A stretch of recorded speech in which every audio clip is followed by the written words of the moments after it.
religions really grip this. Let's go to Ashish in Croydon. Ashish, what would you like to say? I would like to say, I mean, there are some historical wounds that Hindu people have faced. Now, I don't condone what's happening nowadays, but, my grandparents and you ask any old Hindu person, they will say this goes back to ancient times, this wound, because before the British came, coincidentally, a lot of people, before the British Empire started, they saw British rule as a savior. And I'll explain to you that in a second. Before the British rule commenced in India in the 1700s, we had 600 or 700 years of Muslim rule. A lot of invaders came from Afghanistan and Central Asia, and a lot of the religion was suppressed. A lot of the ancient temples. I mean, if you look at it, Hinduism is one of the oldest religions, and yet there's no old temples in the north of India. Most of them, the oldest being from the 1700s, because a lot of them were destroyed. A lot of the religion was suppressed. A lot of because we were called idolaters, people who worship idols, and that was obviously something that was blasphemous to the Muslim rulers. So a lot of the Hindu religion, culture, libraries were destroyed.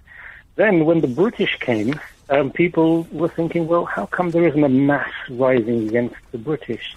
And I'll tell you why. Because even though the British rule was oppressive, they didn't go around smashing Hindu and Sikh temples and abducting women. The rule was oppressive, but it was more gentlemanly. And that's why even during the Indian Mutiny, a lot of native forces actually joined the British. They thought, well, we'd rather have the British rule us than, the previous Muslim rulers who, did unspeakable acts to the majority Hindu population. So you've got, obviously, 600 or 700 years of Muslim rule. You've got 200 years of British rule. And the majority Hindu population in 1947, they saw a sizable chunk of India kind of like partition to make way for the Muslim homeland of Pakistan. I mean, can you imagine how Brits would feel if a minority community wanted, the southern part of England partitioned? I mean, obviously, they'd be up in arms. Gandhi, one of the freedom fighters of India who was respected across all religions, he was heartbroken. He thought, why not have a free, independent India where Muslims and Hindus and Sikhs can live together? But no, the partition happened, and that was another deep wound that severely affected a lot of Hindus. And the thing that they don't understand is that even though Pakistan was created as a Muslim homeland, more Muslims live in India than they do in Pakistan. So, that was a confusion as well. Okay, we've made a Muslim homeland, and yet, the majority of the Muslims chose to live in India. So going back to the rise in Hindu nationalism that we're seeing at the moment, how serious do you take that? How seriously do you take that? I mean, to be honest, if it's a case of, resurrecting or trying to salvage what culture was destroyed under 600 or 700 years of Muslim rule, and, even under the British, there were some restrictions.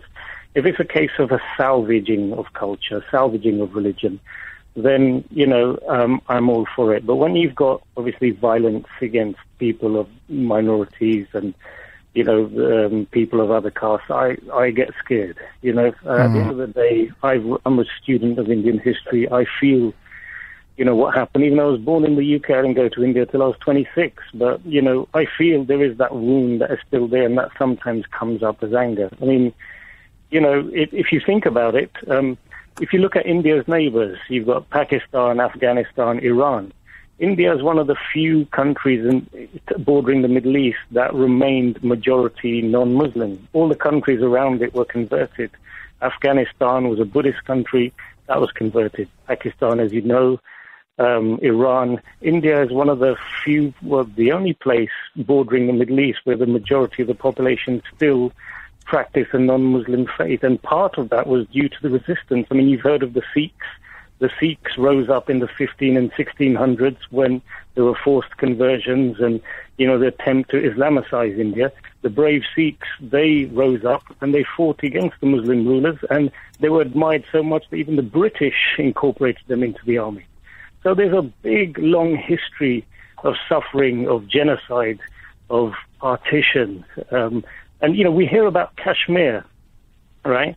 People don't even talk about the indigenous inhabitants of Kashmir, who were the Kashmir Pandits. That's where the word Pandit comes from. These were priests, astrologers. They're the original inhabitants, the Hindu Kashmiris. And they've been ethnically cleansed from Kashmir, and yet we don't hear about them.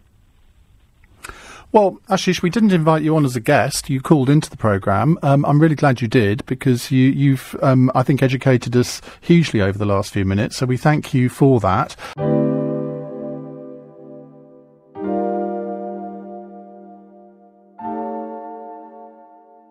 What's so annoying about this conversation is that if I had said what this guy has, I would be called a racist bigot. And to make it even more bizarre, he was also born and raised in the UK like me. So really, there's not much difference. But simply because of his skin colour, his ethnic heritage and his name, he can say this. Just imagine if I went onto LBC and told Ian that the Hindus and Sikhs were persecuted under the evil Muslims, the nasty Muslims, and then the white man was their saviour. The white man was the saviour of the brown people. I'd basically be cut off for being a nasty racist, pushing fake news. But he can say it. It's fine, because he has Indian privilege. Something else that I find rather intriguing is whenever you have a discussion on colonialism, you will have the likes of Yasmin Alibi Brown come on and say how evil the white man is, or the evil British Empire colonising the subcontinent, or nasty white people. But she and people like her will never speak about the Muslims controlling India for 600 or 700 years, smashing the Hindu and Sikh temples, destroying their religious monuments, abducting their women as sex slaves, and also, I believe, around 80 million Hindus and Sikhs massacred over that period. That was a genocide. But no, it is never spoken of. Why is that? And that seems really important. And what's even more important is the fact that Muslim colonisation is still happening now. It's happening in England, in Europe. We are still being colonised. And so no, it's only anti-white. Oh, the white man's evil, but never the Muslims. So, anyway, please let me know your thoughts on this excellent Hindu man, red-pilling Ian Dale, and I also encourage other Hindus and Sikhs to ring in. We need your support. Like, dislike, subscribe, unsubscribe, please comment.